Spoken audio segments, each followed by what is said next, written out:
بسم اللہ الرحمن الرحیم۔ السلام علیکم۔ کیا اس دنیا میں یا آخرت میں اللہ تعالیٰ کا دیدار ہو سکتا ہے؟ کیا اللہ کو دیکھنا ممکن ہے یا نہیں؟ اس کے متعلق یوٹیوب پر آپ کو کہیں ویڈیو ملتے ہیں، مختلف عقائد والے کہیں علماء کرام نے اس پر ویڈیو بنایا ہے۔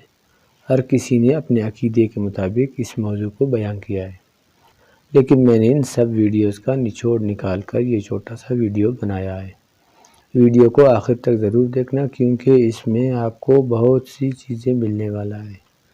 ویڈیو کی طرف بڑھنے سے پہلے میرا آپ سے ایک چھوٹی سی ریکویسٹ ہے کہ چینل کو ضرور سبسکرائب کرنا، تاکہ مزید اس طرح کے معلوماتی ویڈیو سے آپ محروم نہ ہو سکو۔ شکریہ۔ چلو اب چلتے ہیں اپنے اہم ٹاپک کی طرف۔ جی تو دوستو، آج کا ہمارا ٹاپک ہے کیا اللہ تعالیٰ کا دیدار ممکن ہے؟ تو دیکھیں، دیدار بھی تین قسم کے ہوتے ہیں۔ نمبر 1، ظاہری دنیا میں اللہ کا دیدار ہونا۔ نمبر 2، دنیا کے اندر خواب میں اللہ کا دیدار ہونا۔ نمبر 3، آخرت میں جنت کے اندر اللہ تعالیٰ کا دیدار ہونا۔ آج کی اس ویڈیو میں میں ان تینوں ٹاپکس کو ڈسکس کروں گا۔ آخر تک ویڈیو کے ساتھ بنے رہنا، تاکہ کوئی بھی ٹاپک آپ سے مس نہ ہو جائے۔ قرآن مجید سورہ الانعام آیت نمبر 103 میں اللہ تعالیٰ فرماتا ہے، کوئی عام کسی یعنی اللہ کو نہیں دیکھ سکتا۔ اور دوسری جگہ قرآن مجید میں ارشاد ہے، حضرت موسیٰ علیہ السلام نے عرض کی، اے میرے رب، مجھے اپنا دیدار دکھا، میں تجھے دیکھوں۔ تو اللہ تعالیٰ نے فرمایا، تو مجھے ہرگز نہ دیکھ سکے گا۔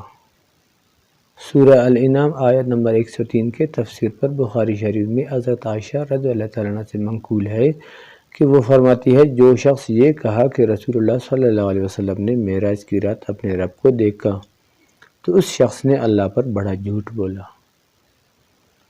یعنی ہمارے آج کی اس ویڈیو کا ایک پہلو یہی ہوا کہ اللہ تعالیٰ کی ذات کا دیکھنا ناممکن ہے۔ اب چلتے ہیں ویڈیو کی دوسری پہلو کی طرف۔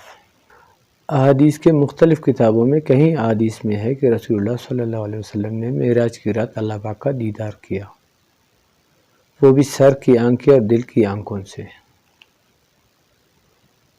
جب رسول اللہ صلی اللہ علیہ وسلم نے معراج کا قصہ صحابہ کرام رضی اللہ تعالیٰ عنہ کو سنایا، تو اکثر صحابہ کرام نے رسول اللہ صلی اللہ علیہ وسلم سے یہی سوال کیا کہ کیا آپ نے اللہ تعالیٰ کو دیکھا؟ تو رسول اللہ صلی اللہ علیہ وسلم نے فرمایا، ہاں، میں نے اللہ تعالیٰ کو دیکھا۔ اور حسن بصری رحمۃ اللہ علیہ اللہ پاک کی قسم اٹھا کر فرماتے ہیں کہ رسول اللہ صلی اللہ علیہ وسلم نے اللہ پاک کا دیدار کیا۔ اس کے علاوہ کہیں انبیاء کرام اور اولیاء اللہ کے خواب میں اللہ تعالیٰ کا دیدار کرنا ثابت ہے۔ حضرت امام احمد بن حنبل رحمۃ اللہ علیہ فرماتے ہیں، میں خواب میں دیدار الہی سے مشرف ہوا اور میں نے عرض کی، اے رب، تیرے نزدیک کون سا عمل افضل ہے جس کے ذریعے مقربین تیرا قرب حاصل کرے؟ اللہ تعالیٰ نے فرمایا، میرا پاک کلام قرآن پاک ہے۔ شیخ عبدالحق محدث دہلوی رحمۃ اللہ علیہ اور ملا علی قاری رحمۃ اللہ علیہ دونوں نے اپنی کتابوں میں اس بات کو لکھا ہے، امام اعظم ابو حنیفہ رضی اللہ تعالیٰ عنہ کو کئی مرتبہ ظاہری حالت میں اللہ پاک کا دیدار ہوا ہے۔ اکثر مفسرین کرام یہی لکھتے ہیں کہ حضرت علی رضی اللہ تعالیٰ عنہ کو اکثر سجدے کی حالت میں اللہ پاک کا دیدار ہوا ہے۔ اب ویڈیو کے دو پہلو ہو گئے، ایک میں ہے کہ اللہ پاک کا دیدار ناممکن ہے اور دوسرے میں ہے کہ اللہ پاک کا دیدار ممکن ہے۔ دیکھیں، جس پہلو میں ہم نے کہا کہ اللہ پاک کا دیدار ناممکن ہے، اس سے مراد اللہ پاک کی ذات ہے، کیونکہ اللہ پاک کی ذات ظاہری جسم سے پاک ہے۔ جس چیز کو دیکھا جاتا ہے اس کے لیے جسم ضروری ہے اور اس کے وجود کا احاطہ انسانی نظر میں آتا ہے، لیکن اللہ تعالیٰ اس سے پاک ہے۔ اللہ تعالیٰ کی ذات دیکھنا بالکل ناممکن ہے، چاہے دنیا میں ہو، خواب میں، یا آخرت میں، جنت کے اندر۔ اور حضرت عائشہ رضی اللہ تعالیٰ عنہ کے روایت کا مطلب بھی یہی ہے اور قرآنی آیتوں میں بھی اسی بات کا ذکر ہے۔ اب دوسری بات کہ اللہ پاک کا دیدار ہونا کیسے ممکن ہے۔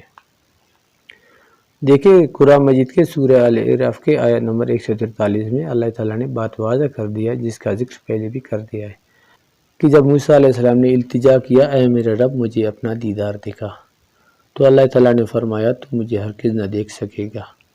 اور آگے اللہ تعالیٰ نے فرمایا، ہاں، اس پہاڑ کی طرف دیکھ، اگر اپنی جگہ پر ٹھہر رہا تو عنقریب تو مجھے دیکھ لے گا۔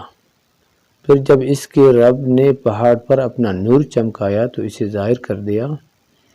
موسیٰ علیہ السلام گرا، بے ہوش ہو گیا۔ تو اب معلوم ہوا کہ اللہ پاک کی ذات کا دیکھنا ناممکن ہے اور اللہ تعالیٰ کی نورانیت کی تجلیات کا دیکھنا ممکن ہے۔ مفسرین کرام نے یہ بھی لکھا ہے کہ اللہ پاک کی تجلیات اور انسان کے درمیان ایک پردہ ہے جس کا نام ہے انسانی نفس، اور اگر جس نے تقوی اختیار کر کے اپنے نفس کو ختم کر دیا اور اللہ تعالیٰ کے عشق میں فنا ہو گیا تو ممکن ہے اس کو اللہ پاک کی نورانیت کی تجلیات کا دیدار ہو سکتا ہے۔ امید ہے کہ آپ کو بات سمجھ میں آیا ہوگا۔ ویڈیو کو آخر تک دیکھنے کا شکریہ۔